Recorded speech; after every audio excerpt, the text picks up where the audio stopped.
欢迎订阅时事快线。我们每日提供最新资讯，以简明扼要的方式为您呈现全球重要资讯。每天10分钟，了解天下事。下边是详细内容。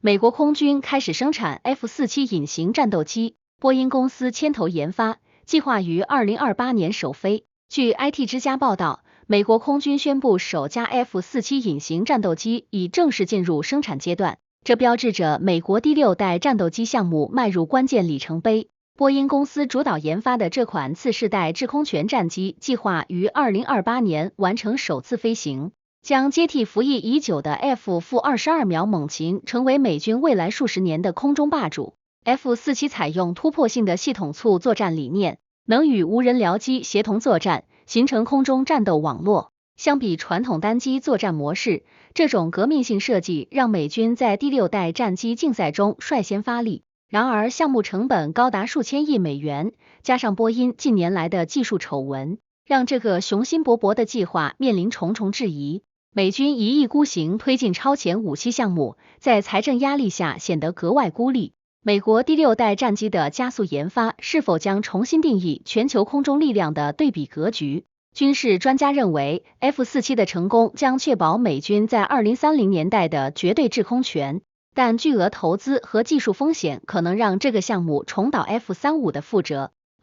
特朗普要求司法部起诉政治对手。据第一邮报报道，特朗普重返白宫后，公开要求司法部对其政治对手展开刑事调查。这一史无前例的要求引发美国政治界强烈震荡。特朗普点名要求起诉拜登家族、希拉里·克林顿以及多名民主党高级官员，声称要彻底清算政治迫害。司法部传统上保持独立性，总统直接干预具体起诉决定极为罕见。这种赤裸裸的政治报复行为让美国在民主国家中格外孤立。欧盟和加拿大都对华盛顿的威权化倾向表达严重关切。相比传统的政治竞争规则，特朗普的做法体现出明显的专制特征。美国政治制衡体系面临前所未有的冲击，司法独立这一民主基石正在遭受严重侵蚀。这种一意孤行的权力滥用让美国政治传统岌岌可危。特朗普对司法系统的直接干预是否标志着美国三权分立制衡机制的彻底失效？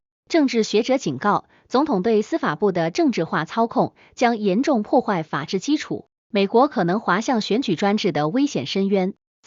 特朗普总统将反法西斯组织认定为恐怖组织。据加拿大广播公司报道，特朗普政府正式将安提法反法西斯主义运动列为国内恐怖组织。这一决定在美国社会引发激烈对立。新政策授权联邦执法部门对参与反法西斯活动的个人和团体进行监控、逮捕和起诉。支持者认为这是打击暴力极端主义的必要措施，但批评者痛斥这是对政治意见的露骨打压。安提法本质上是一个松散的反法西斯意识形态网络，缺乏统一组织架构，将其定性为恐怖组织在法理上备受争议。这种一意孤行的做法让特朗普政府在国际人权组织眼中格外孤立，多个民权团体已宣布将提起诉讼。相比欧洲对右翼极端主义的重点打击，美国的政策选择显得截然相反。将政治抗议运动定性为恐怖主义是否开创了镇压意见的危险先例？人权专家担忧，这一决定将为政府打压其他抗议活动开绿灯。美国公民自由和言论自由权利面临前所未有的威胁。人工智能专家呼吁国际监管，以防止对人类造成毁灭性后果。据瑞士广播电视公司报道，全球顶尖人工智能专家在日内瓦紧急会议上发出严厉警告，要求建立强制性国际监管框架，以防止 AI 技术的失控发展。与会的图灵奖得主、DeepMind 的创始人等权威人士一致认为，通用人工智能的发展速度已超出安全控制范围，人类面临存亡危机。专家们特别警告自主武器系统和超级智能的潜在威胁，呼吁立即暂停高风险 AI 研发项目。然而，美国和中国的科技巨头对此反应冷淡，继续加速 AI 军备竞赛。这种一意孤行的态度让全球 AI 安全治理格外困难，国际合作机制面临严峻挑战。相比核武器时代建立的军备控制体系，AI 监管的复杂性和紧迫性远超想象。人工智能发展的失控是否已将人类推向不可逆转的技术起点危险边缘 ？AI 安全专家严厉警告，如果不能在未来2年内建立有效国际监管，人工智能可能成为人类文明面临的最大生存威胁。5. 俄罗斯和伊朗将在伊朗建造8座新核电站。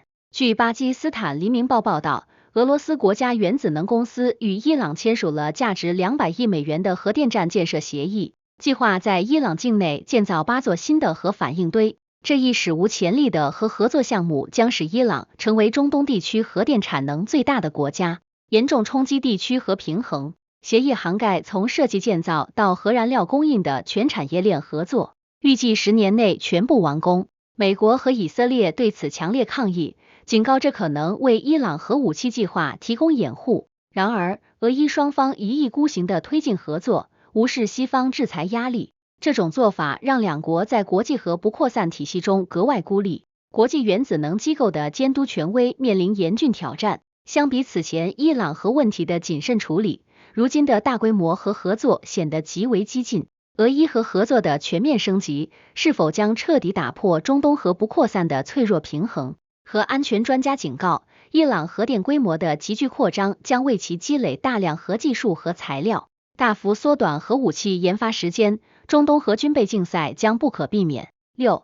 马克龙发起海洋先锋联盟，推动公海条约实施。据 DNA 法国报报道，法国总统马克龙正式发起海洋先锋联盟倡议，旨在加速推动联合国公海保护条约的全球实施。这一雄心勃勃的海洋保护计划将在2030年前建立覆盖全球30%海洋面积的保护区，标志着人类海洋治理进入全新时代。马克龙呼吁各国政府、科研机构和民间组织共同参与，建立海洋数据共享平台和监测网络。然而，美国和中国对此反应冷淡，担心海洋保护条约会限制其海洋经济利益和军事活动。这种一意孤行的环保理想主义让法国在务实的大国博弈中格外孤立，连欧盟内部也存在分歧。相比此前各国对海洋资源的无序开发，马克龙的倡议体现出前瞻性的生态意识，但面临巨大的政治和经济阻力。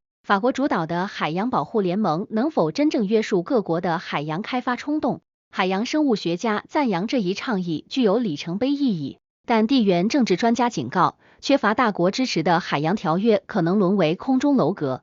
7. 布基纳法索、马里和尼日尔退出国际刑事法院。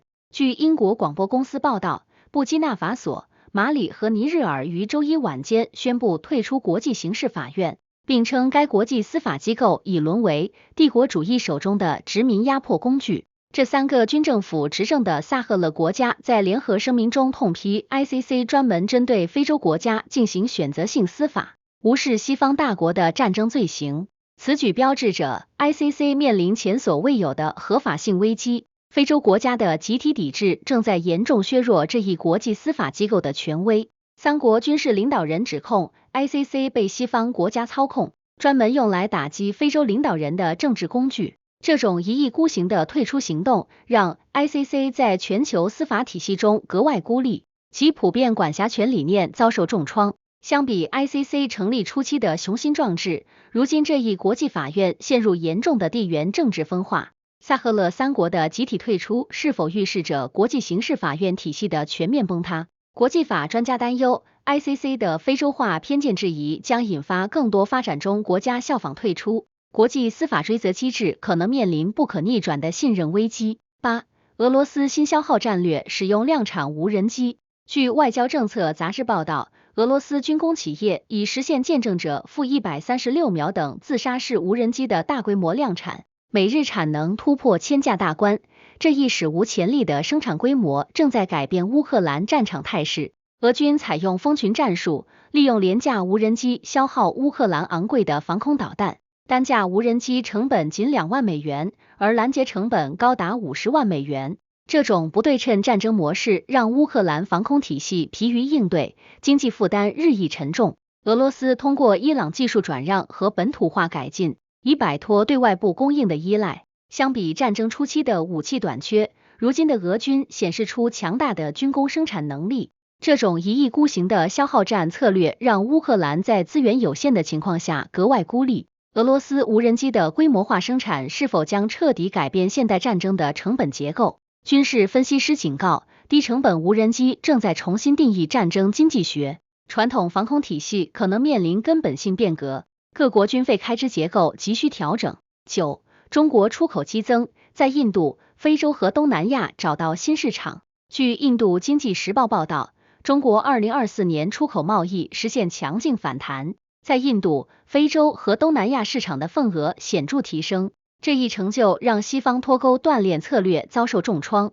中国对印度出口增长 27%， 对非洲出口增长 31%， 东南亚市场增幅达到 23%， 充分展现了中国制造业的强大韧性。尽管美欧持续加征关税和技术封锁，中国企业通过产业升级和市场多元化成功化解压力。一带一路倡议在新兴市场的深度布局，为贸易增长提供了坚实支撑。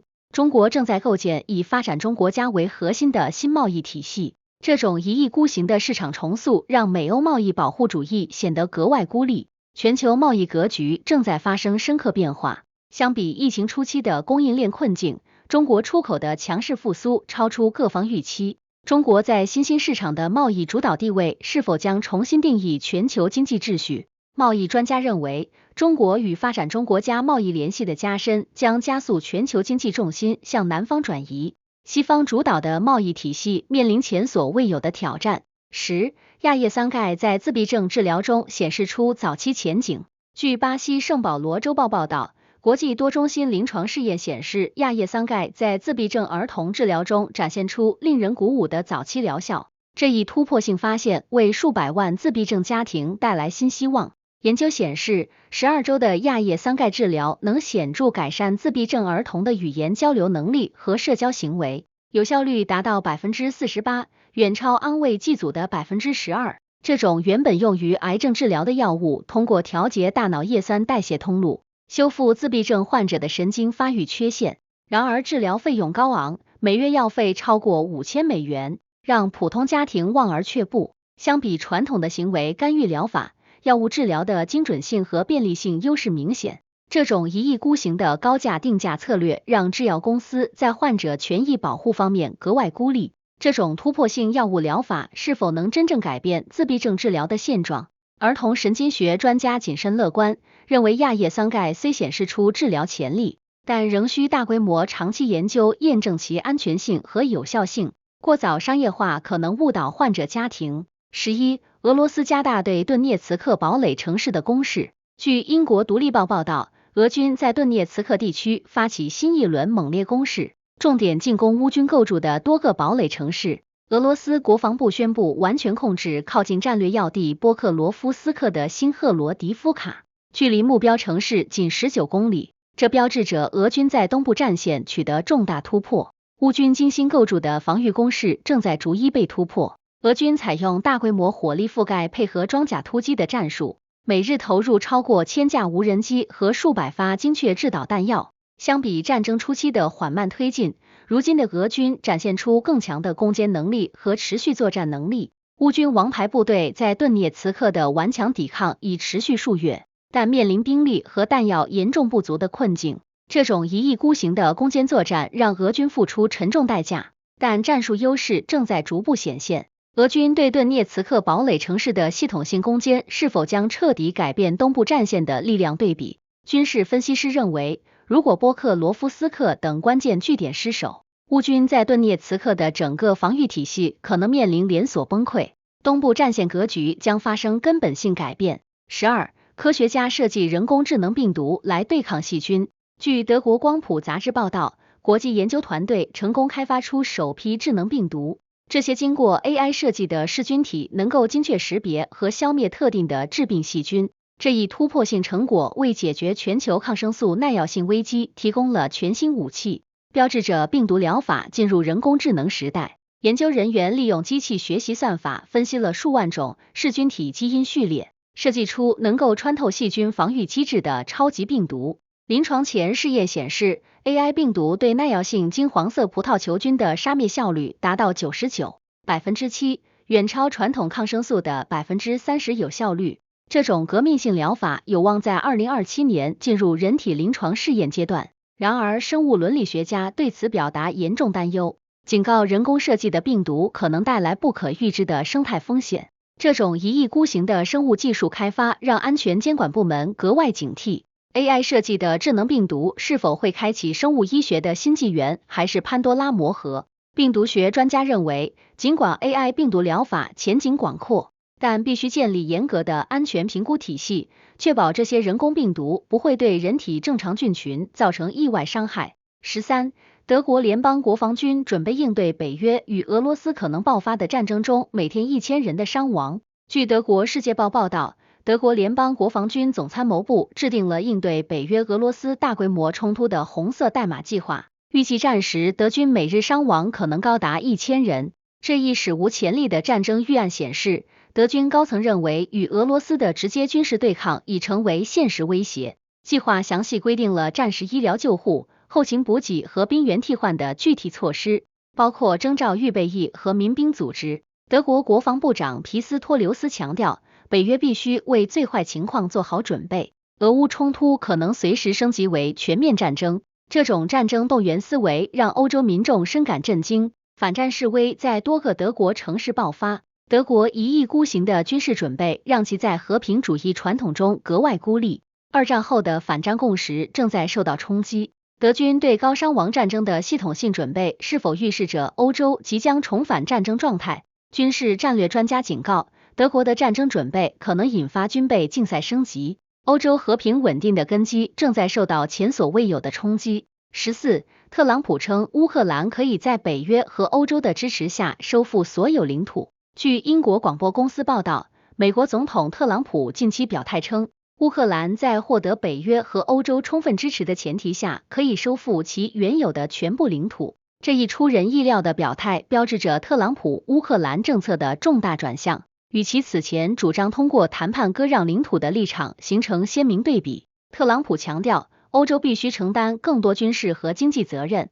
美国不能独自承担支援乌克兰的重担。然而，这种附加条件的支持让欧盟感到不满，认为美国在推卸国际责任。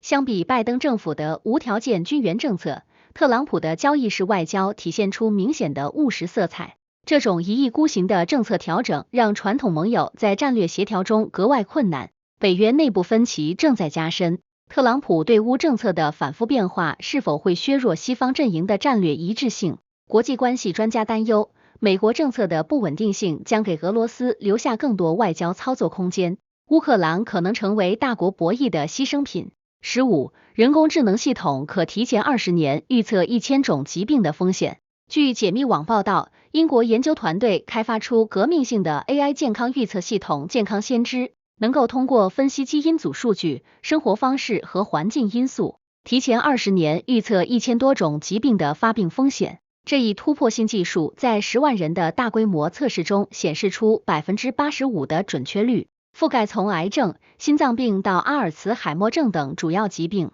AI 系统能够识别出传统医学检查无法发现的早期生物标志物，为个性化预防医学开辟了全新道路。然而，高昂的检测费用让这项技术成为富人专利，每次全面筛查费用高达5万英镑。更严重的是，预测结果可能被保险公司和雇主滥用，引发基因歧视担忧。这种一意孤行的商业化策略让开发团队在医学伦理委员会眼中格外孤立，社会公平性问题备受质疑。AI 疾病预测技术的普及是否会加剧社会医疗资源的不平等分配？医学伦理专家担忧，这种超前预测能力可能创造新的基因阶层，拥有完美基因的人群将获得更多社会优势，而高风险人群可能面临系统性歧视。16. 俄罗斯可能组建预备役军队应对北约冲突。据瑞典晚报报道，俄罗斯国防部正研究大规模扩充预备役部队的计划，预计征召300万预备役军人，以应对与北约可能爆发的直接冲突。这一史无前例的军事动员计划反映出克里姆林宫对欧洲战争风险的严重担忧。俄军高层认为，北约在乌克兰问题上的介入程度已突破红线。新的预备役体系将包括退役军人、民兵组织和准军事人员，形成多层次的后备力量。普京政府通过法律修订简化了战时征兵程序，地方政府被要求建立详细的人员和物资清单。这种一意孤行的军事准备让国际社会深感震惊。俄罗斯在和平发展道路上显得格外孤立。相比苏联时期的庞大军事体系，当前的动员规模虽然较小，但更加精准和高效。俄罗斯大规模预备役动员是否预示着欧洲即将陷入全面战争？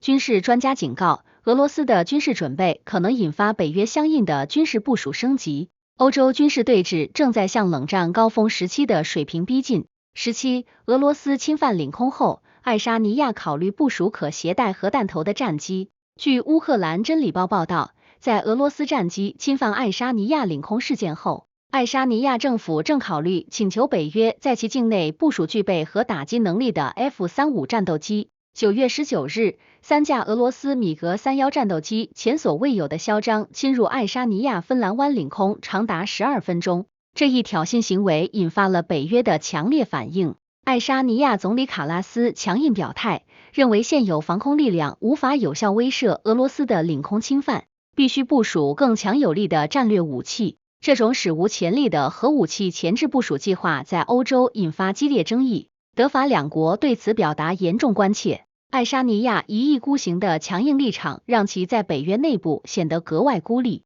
多数盟友担心此举可能引发核军备竞赛升级。波罗的海小国对核武器的渴求是否将彻底改变欧洲核威慑平衡？核安全专家严厉警告，在前沿地区部署战术核武器将大幅降低核冲突门槛，欧洲可能重返冷战时期的核对峙状态。18. 叙利亚组建新议会以检验包容性承诺。据海湾时报报道，叙利亚临时政府宣布将组建包含各派政治力量的新议会，这标志着后阿萨德时代政治重建进程的重要里程碑。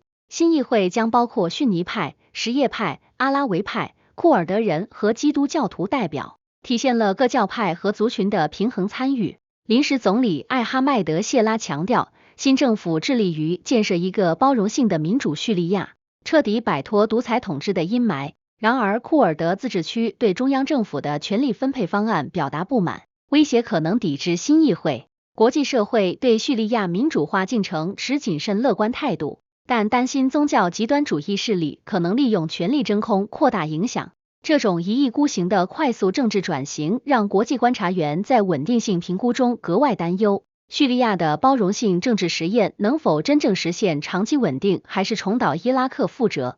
中东问题专家认为，叙利亚政治重建面临的挑战远超预期，各派力量的深层矛盾和外部干预可能让民主化进程充满变数。19. 尽管法院的裁决尚未确定，但专家们越来越多地将以色列在加沙的行动定性为种族灭绝。据底特律点击网报道，尽管国际法院尚未就南非诉以色列种族灭绝案作出最终裁决，但越来越多的国际法专家和人权组织开始将以色列在加沙的军事行动定性为种族灭绝。联合国特别报告员弗朗切斯卡·阿尔巴内塞在最新报告中明确指出，以色列的行为符合种族灭绝公约的多项构成要件。超过800名国际法学者联名发表声明，认为以色列在加沙的集体惩罚已构成系统性种族灭绝。然而，以色列政府强烈反驳这一指控，声称其军事行动完全符合国际法。美国政府继续为以色列辩护，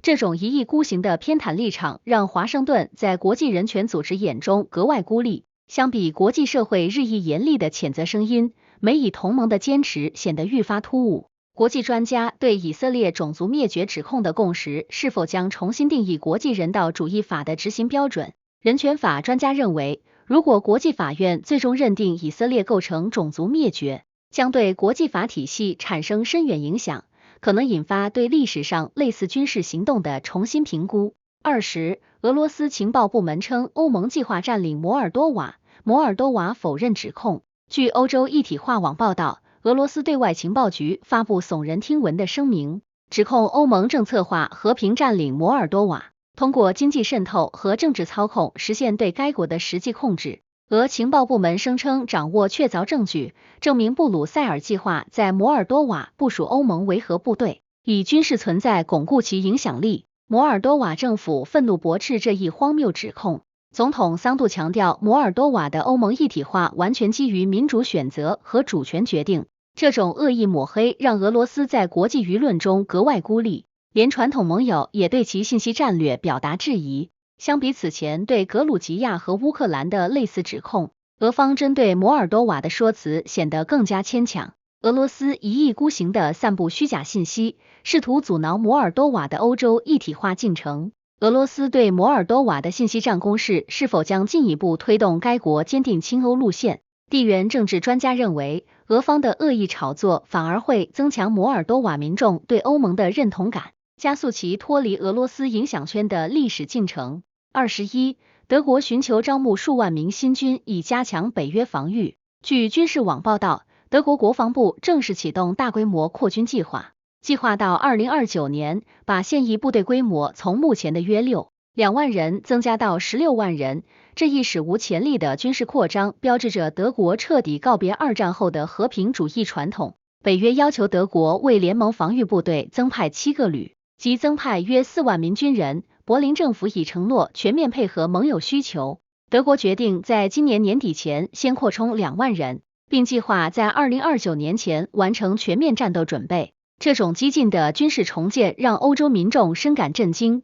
德国一意孤行的在军事化引发邻国担忧。相比冷战时期的49万大军，虽然新规模仍相对有限，但象征意义极为重大。德国在和平发展道路上的转向，让其在国际社会中显得格外突出。德国大规模扩军是否预示着欧洲即将重新武装化？军事专家警告，德国的军事重建将引发连锁反应，欧洲可能重返军备竞赛时代，和平红利将彻底消失。22，人工智能利用常规血液检测预测脊髓损伤结果。据科学日报报道，美国研究团队开发出革命性的 AI 诊断系统，能够通过分析常规血液检测数据，准确预测脊髓损伤患者的康复前景。这一突破性技术在500名患者的临床试验中显示出 92% 的预测准确率，为脊髓损伤治疗带来前所未有的精准指导。AI 系统能够识别血液中30多种生物标志物的微妙变化，这些变化在传统检测中往往被忽略。相比传统依赖影像学和神经功能评估的方法， AI 血液分析成本更低，速度更快。然而，高昂的 AI 系统使用费让普通患者难以承受，每次检测费用高达$3000。这种商业化策略让医疗公平性再次成为焦点。AI 医疗的普及面临严重障碍，研发团队一意孤行的高价定位让其在患者权益组织眼中格外孤立。AI 血液检测预测技术的出现是否将彻底改变脊髓损伤的治疗模式？神经外科专家认为，这项技术虽然前景广阔，但需要降低成本并建立标准化流程，才能真正惠及广大患者群体。23，特朗普在联合国发表演讲，探讨庇护政策和全球合作。据爱尔兰时报报道，美国总统特朗普在联合国大会发表争议性演讲，提出全面改革全球庇护制度的激进方案。特朗普建议建立区域庇护中心，将寻求庇护者集中安置在第三国，而非允许其进入美国境内。这一史无前例的提议在国际社会引发激烈争议，多数联合国成员国对此表达强烈反对。人权组织痛批这一方案违背国际难民法基本原则，实质上是将庇护责任转嫁给发展中国家。特朗普还威胁削减对不配合新庇护政策的国家的援助资金。这种一意孤行的胁迫外交让美国在人道主义问题上格外孤立。相比传统的国际合作理念，特朗普的美国优先政策体现出明显的单边主义色彩。特朗普庇护政策的激进改革是否将引发全球难民保护体系的根本性重构？国际法专家警告，美国的单边行动可能引发连锁效应，导致全球难民保护网络的全面崩溃，数百万无辜民众将失去最后的生存希望。24，几内亚科纳克里全民公投批准新宪法。据葡萄牙观察家报报道，几内亚首都科纳克里举行的全民公投以 78% 的支持率通过了新宪法。这一历史性时刻标志着该国民主化进程迈出关键一步。新宪法确立了三权分立体系，限制总统任期为2届共10年，并强化议会监督权力。军政府领导人敦比亚承诺将在2025年举行民主选举，正式交还政权给文职政府。然而，反对派质疑公投过程的公正性，指控当局操控投票结果。国际社会对几内亚的民主转型表示谨慎欢迎，但担心军方可能出尔反尔。这种一意孤行的快速政治转型让国际观察员在稳定性评估中格外担忧。相比邻国马里和布基纳法索的军政府延期执政，几内亚的民主承诺显得更加积极。几内亚的宪法公投能否真正确保该国实现从军政府向民主制度的和平过渡？非洲政治专家认为，新宪法的通过是积极信号，但军方是否信守承诺进行权力交接仍是关键考验。地区民主进程面临重大不确定性。25. 口服剂 GLP-1 药物在全球试验中显示出显著的减肥和健康益处。据康奈尔大学新闻网报道，口服版 GLP-1 受体激动剂在全球多中心临床试验中展现出卓越疗效，为数亿肥胖患者带来革命性治疗选择。新药片剂形式相比传统注射版本更加便民。24周治疗期内，患者平均减重达到体重的15%，远超传统减肥药物的5%到8%效果。更重要的是，口服 GLP-1 药物在降低血糖、改善心血管指标方面表现突出。糖尿病患者的血红蛋白 AEC 平均下降 1.8%。然而，每月超过$1000的药费让普通患者望而却步，医保覆盖问题成为关键障碍。制药巨头一意孤行的高价策略引发社会强烈质疑。这种富人减肥药让医疗公平性问题格外突出。相比传统的节食和运动减肥方法， GLP-1 药物的便利性和有效性优势明显，但也可能让人们过度依赖药物干预。口服 GLP-1 药物的问世是否将彻底改变全球肥胖症治疗的医疗模式？内分泌学专家认为，这类药物虽然疗效显著，但长期安全性仍需观察，且高昂成本可能加剧健康不平等问题。26. 欧盟对苹果、谷歌和微软处理网络诈骗行为展开调查。据 Ars Technica 报道，欧盟委员会正式对苹果、谷歌和微软启动反垄断调查，重点关注这些科技巨头在打击网络诈骗方面的不作为问题。调查显示，3家公司的应用商店和搜索引擎中充斥着大量诈骗应用和虚假广告，但相关企业的审核机制形同虚设。欧盟指控这些平台故意放松监管，以获取更多广告收入，对用户财产安全漠不关心。仅2024年上半年，欧洲用户因网络诈骗损失超过50亿欧元，其中 60% 与这3大平台相关。布鲁塞尔威胁对每家公司处以年营收 10% 的巨额罚款，并要求建立更严格的内容审核体系。这种一意孤行的严厉监管让硅谷巨头在欧洲市场格外孤立，数字主权争夺战进入白热化阶段。欧盟对科技巨头网络诈骗监管的雷霆手段是否将重塑全球数字平台治理规则？网络安全专家认为，欧盟的强硬立场将迫使科技公司大幅提升安全投入，但也可能导致平台过度审查，影响言论自由。27. 伊朗最高领袖在联合国会谈中否认核武器计划。据纽约时报报道，伊朗最高领袖哈梅内伊通过视频连线方式在联合国大会期间重申伊朗绝不追求核武器。这一表态旨在缓解国际社会对伊朗核计划的担忧。哈梅内伊强调，伊斯兰教法禁止大规模杀伤性武器，伊朗的核计划纯属和平用途。然而，国际原子能机构最新报告显示，伊朗铀浓缩活动持续扩大，目前储存的 60% 高浓缩铀已足够制造多枚核弹头。美国和欧盟对伊朗的表态表示怀疑，认为这只是争取时间的拖延战术。以色列更是直接威胁将采取军事行动阻止伊朗获得核武器。这种一意孤行的核政策让伊朗在国际社会中格外孤立。连俄罗斯和中国也对其核活动表达关切。伊朗最高领袖的核武器否认是否能够真正缓解中东核扩散的紧张局势？核不扩散专家警告，伊朗的口头承诺与实际行动严重不符，如不能有效限制其核活动，中东核军备竞赛将不可避免。28.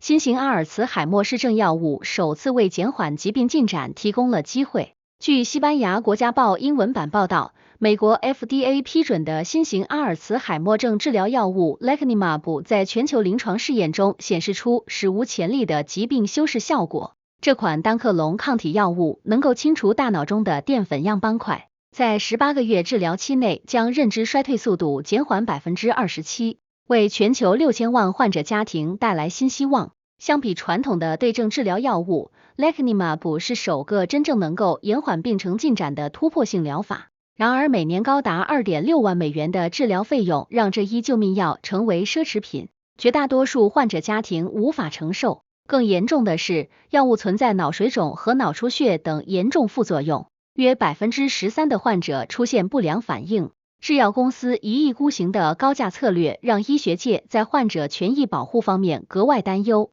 这种突破性阿尔茨海默症药物能否真正改变数千万患者家庭的绝望处境？神经病学专家认为，尽管新药疗效有限且副作用明显，但为阿尔茨海默症治疗开辟了全新路径。未来更安全有效的药物值得期待。29，俄亥俄州立大学开发核火箭发动机，用于为期6个月的火星旅行。据印度经济时报报道，俄亥俄州立大学航天工程团队成功开发出新一代核热推进火箭发动机。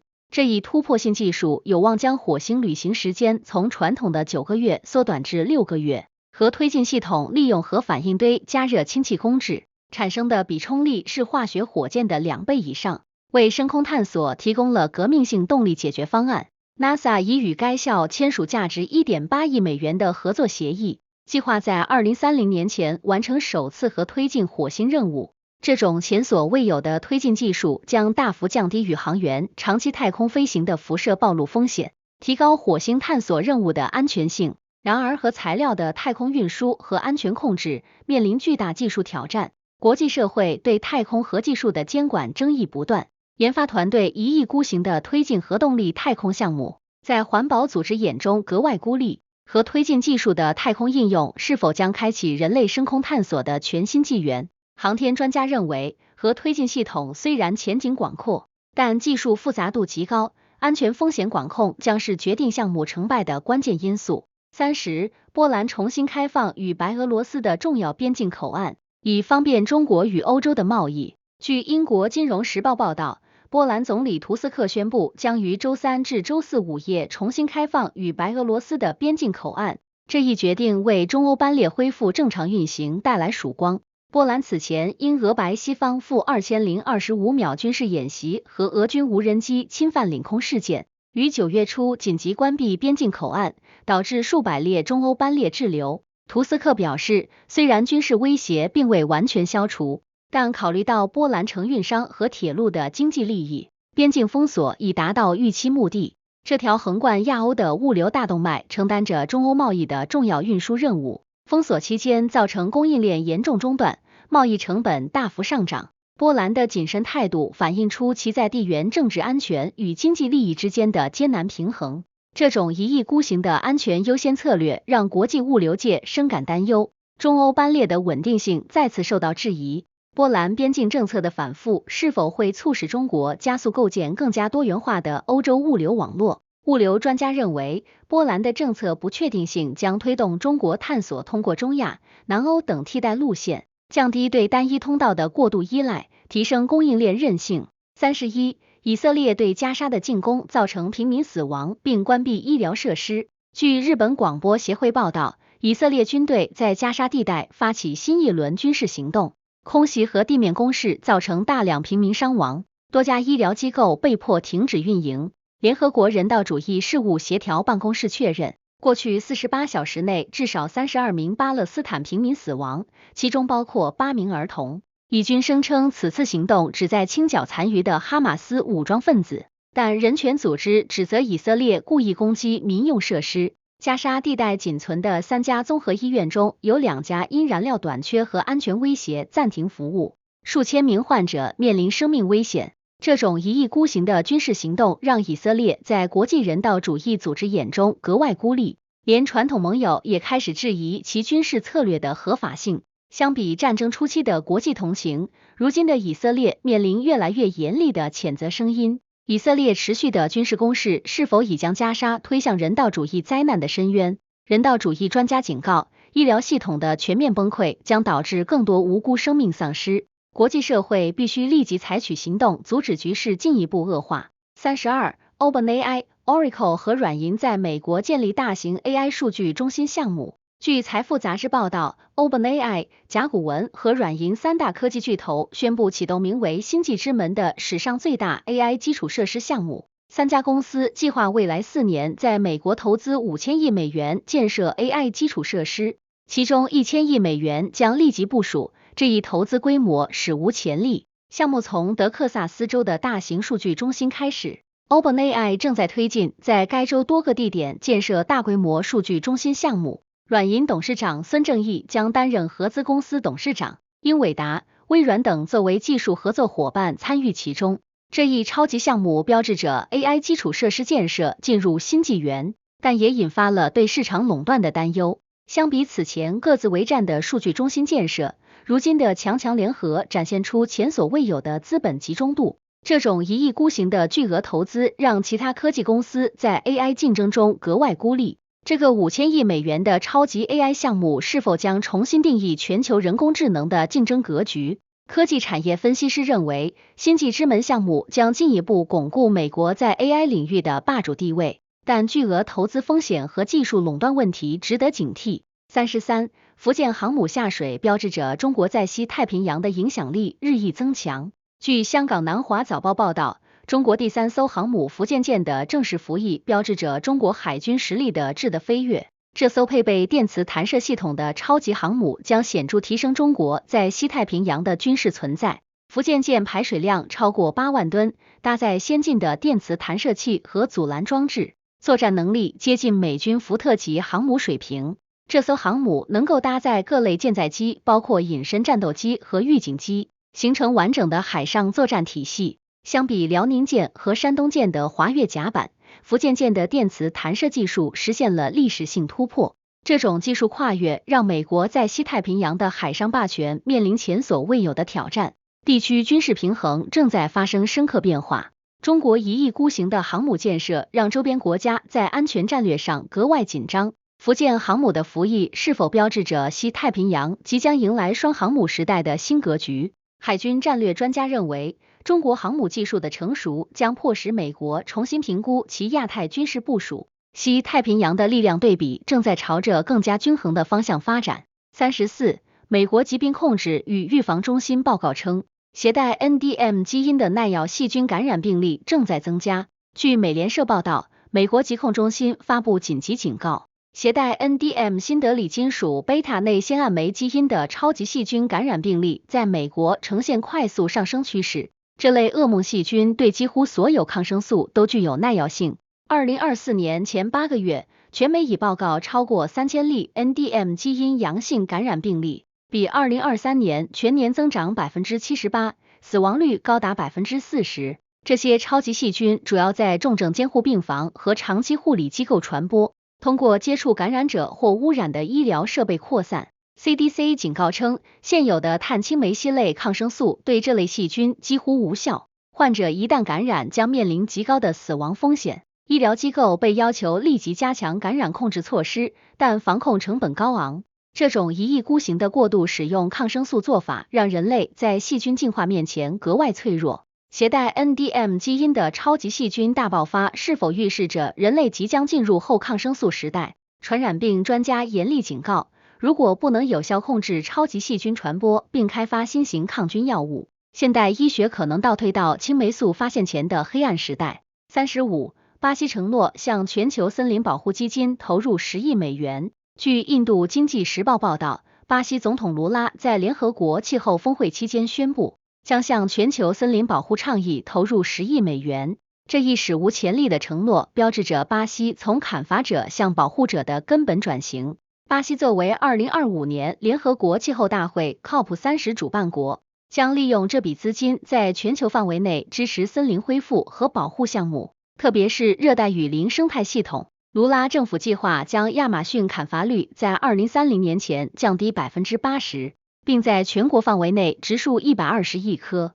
这种一意孤行的绿色转型让巴西在传统农业利益集团中格外孤立，农牧业主强烈反对政府的环保政策。相比博索纳罗时期对环保的漠视态度，卢拉政府的环境承诺体现出180度政策转向。国际社会对巴西的环保决心表示谨慎欢迎，但担心政策执行的可持续性。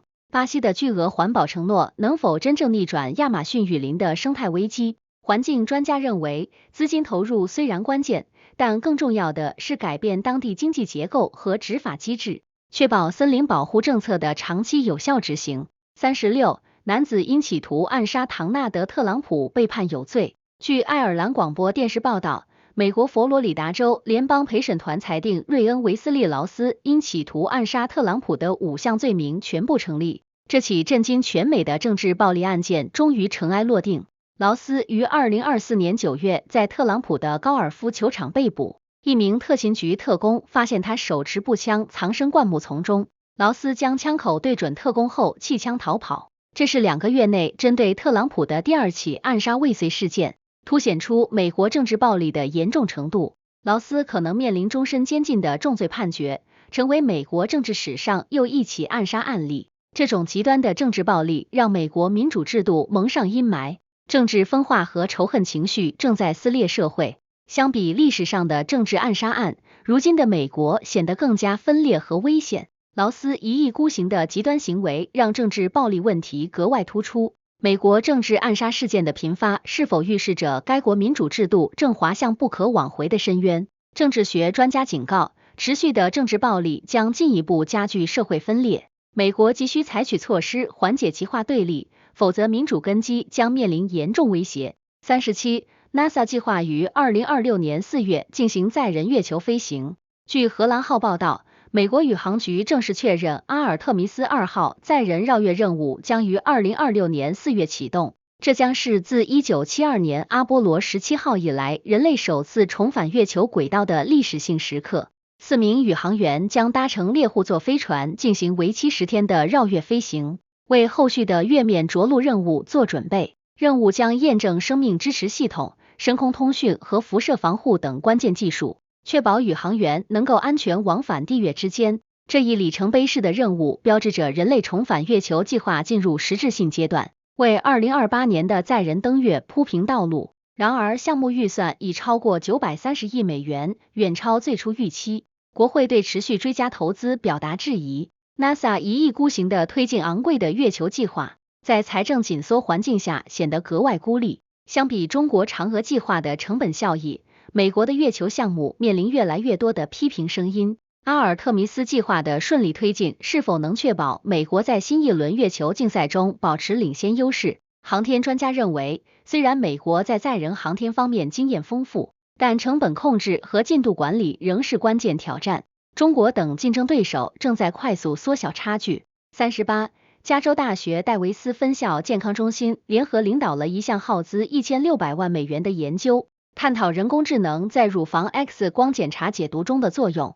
据加州大学戴维斯分校健康中心报道，该校牵头的大型研究项目获得1600万美元联邦资助，旨在开发和验证 AI 在乳腺癌筛查中的临床应用价值。这项为期5年的研究将涉及全美15家医疗中心，分析超过50万例乳腺 X 光片，是迄今规模最大的 AI 医学影像研究。AI 系统能够识别人眼难以察觉的早期癌变迹象，预期将乳腺癌检出率提升 15%， 同时减少 30% 的假阳性结果。研究还将重点关注 AI 在不同种族和社会经济背景人群中的表现差异，确保技术的公平性。然而，高昂的 AI 系统部署成本可能加剧医疗资源的不平等分配，偏远地区医院难以承担相关费用。这种一意孤行的高技术投入让医疗公平性问题格外突出，可能创造新的数字鸿沟。AI 乳腺癌筛查技术的普及是否会进一步拉大不同地区间的医疗水平差距？医学伦理专家担忧，先进 AI 技术可能成为富裕地区的专利，低收入社区的女性将无法享受同等质量的癌症筛查服务。39. 以色列无限期关闭通往约旦的西岸过境点。据加拿大广播公司报道，以色列方面宣布无限期关闭其通往约旦的主要西岸过境点，这一决定是对最近巴勒斯坦武装分子在该地区发动袭击的回应，旨在加强安全控制。此举立即造成了往返约旦河西岸的人员和货物交通中断，对当地经济和民众生活带来严重影响。分析人士指出，以色列政府的这一举动是在中东地区紧张局势加剧，特别是伊朗支持的武装组织活动日益频繁的背景下做出的。尽管面临国际社会，尤其是约旦方面的压力，以色列似乎一意孤行，坚持认为这是维护国家安全的必要措施。回顾历史，类似的安全封锁措施在以巴冲突中屡见不鲜，但此次的无限期关闭无疑将导致地区局势进一步恶化，使以色列在国际舞台上显得格外孤立。此举将如何深刻影响约旦河西岸的民生与地区稳定？专家认为，这将导致当地经济活动停滞，人道主义危机加剧，并可能激化巴勒斯坦民众的反抗情绪，从而形成恶性循环，使以巴和平前景更加渺茫。40. 联合国报告详述俄罗斯拘留中心对乌克兰平民实施的系统性酷刑。据罗马尼亚媒体报道，联合国的一份最新报告详尽披露了俄罗斯在乌克兰境内设立的拘留中心对乌克兰平民实施的系统性酷刑。报告记录了大量令人发指的案例，包括电击、殴打、性暴力以及剥夺食物和医疗服务等。受害者包括妇女、儿童和老人。这些暴行主要发生在俄罗斯军队占领的地区，其目的在于胁迫和恐吓当地民众，镇压一切反抗力量。此举与俄罗斯此前声称的特别军事行动旨在保护平民的论调形成强烈对比，使其人道主义形象彻底崩塌。历史上，类似的系统性暴行通常被视为战争罪，如前南斯拉夫和卢旺达的冲突。俄方的行径无疑将为其未来在国际法庭上被追责留下确凿证据。这份报告将对俄罗斯的国际声誉和外交关系产生什么长远损害？国际法专家表示，报告的公布将极大削弱俄罗斯在国际社会中的公信力，加剧其在外交上的孤立，并为未来针对其领导人和军事指挥官的战争罪审判提供关键证据，使其在国际舞台上的处境更加艰难。新闻日日更，世界在手中。今天的时事快线就到这里啦，有想法的朋友我们评论区聊聊，明天见。